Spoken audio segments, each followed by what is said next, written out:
Welcome back to Balanced Health. Are colonics safe? We kind of dealt with that already, but how many bowel movements should you have per day? And can too many antacids really hurt your health? These are all good questions, and Dr. Zepeda is here, a gastroenterologist from Dwyer Medical Clinic. He's going to help us answer those. And you sent in a number of great questions, so thank you for those. And this is not necessarily my favorite subject, talking about stool, but it's your job, isn't it, Dr. Zepeda? And as we said earlier, it affects so many people. Digestive disorders affect so many people, and so we need to clarify some things. Well, when we left off, we were talking about, when Dr. Zepeda was on a previous segment, we were talking about irritable bowel syndrome. And I think we left to, we had to go to break, but I think a lot of viewers are going, wait, Yeah, exactly. I have that. Might be yeah. me. Irritable bowel syndrome, when you give someone that diagnosis, in some way, that's kind of a relief, right? Because with the various other things that it could be, that's probably the lesser of evils. Absolutely. And a lot of times when patients come to my office or any physician's office, there's concern, there's anguish about this, there's something more serious going on. Okay. And so I think my role as a physician is to try to rule things out, if you will. Irritable bowel syndrome is really a diagnosis of exclusion. And what that means is that you try to take the constellation of symptoms that they have, as well as physical exam, lab data, and what have you, and then make that diagnosis, or actually rule out other things and end in that diagnosis.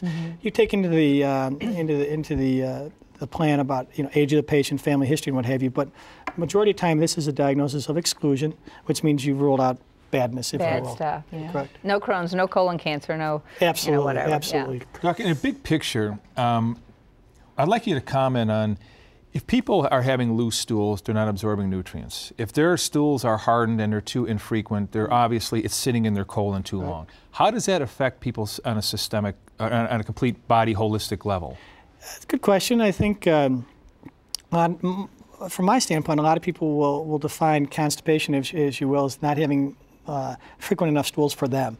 And constipation can be anywhere from having one stool a day to having maybe one stool every third day.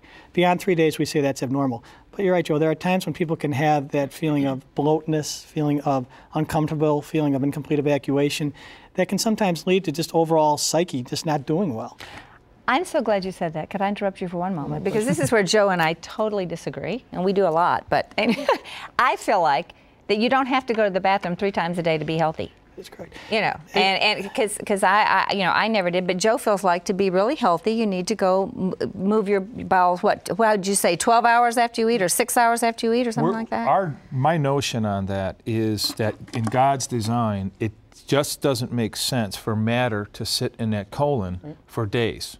No, I agree with that. And three meals a day seems to just make common sense and be contiguous with 3 eliminations a day. But I don't believe that if you don't have 3 eliminations a day, you are going to get immediately ill. But I do believe that soft stools, regular stools, well-formed stools, all that stuff is a good overall indication of your health, of other things that are going on in the body. And that's very true. That's very true. I mean, there are times when as I said earlier, people will have one stool a day and people will have one stool every third day. It just depends on their makeup, if you will, and it also... And their metabolism? Doesn't people metabolism can, and how much quicker? they exercise, as you said earlier, and how much fluid they're actually taking in, because that can dry out the stool and what have you too. But again, it's all in the context of what may be normal for one person may not be abnormal for another person. I just want to interject this real quick, because we didn't really talk about it, and that's colonics, colon cleanses, which Dr. Walt Larimore, he's a wonderful family physician. We love him. We have him on often, and he doesn't believe in colon cleansing, but you do. And what would you think about that? Say about that. I agree with Dr. Walt. Okay. Unfortunately, I do. Okay, your turn, Joe. Well, I think that colonics are too drastic of a measure for people. I think that emptying the colon of all its contents in such a short period of time is going to have a drastic reaction from the body. Okay. Every action has an opposite reaction. Sure. So I think that that's too drastic. I do think that the term colon cleansing by the mainstream medical community is misunderstood. Oh, okay. And rightfully so, because some of the infomercials on it are downright ludicrous, okay? But in the balance of it, this is what we see a colon cleansing program as. Herbs and plants that just happen to be in a capsule, but herbs and plants that are designed to soften matter and move matter out of the colon. Now, when we put people on our program, they eliminate more, and they eliminate some things that they say, wow, I can't believe that was in me.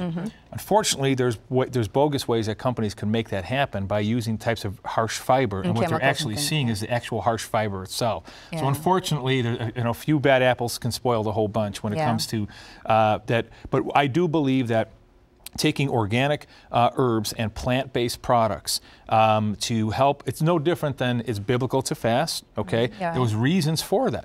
And the biblical reason for fasting was to cleanse the body, was to empty the body of its nutrients. And so we also believe that taking probiotics like lactobacillus and acidophilus after a cleanse on an empty lining does help reestablish the bowel ecosystem. Perfectly appropriate, I would agree. Okay. Absolutely. Please comment on that. Absolutely. Yes, certainly instilling water into the rectum by people that aren't trained in this avenue, or this venue, if you will, certainly that can be dangerous. And in that sense, I agree. But supplements from abroad, herbal supplements, what have you, absolutely perfectly appropriate. That's good to hear. We have so many questions that we have to have you back, because we have so many questions that our viewers have called in and we haven't had time to get to them. Well, if you have any health questions, email them to balancedhealth@tln.com. For more information, visit www.tln.com, click on shows, and then click on Balanced Health. Or you can call 888-242-9393, and you can get a copy of today's show. Now, we're going to be right back with your healthy habit of the day. Stay right where you're at.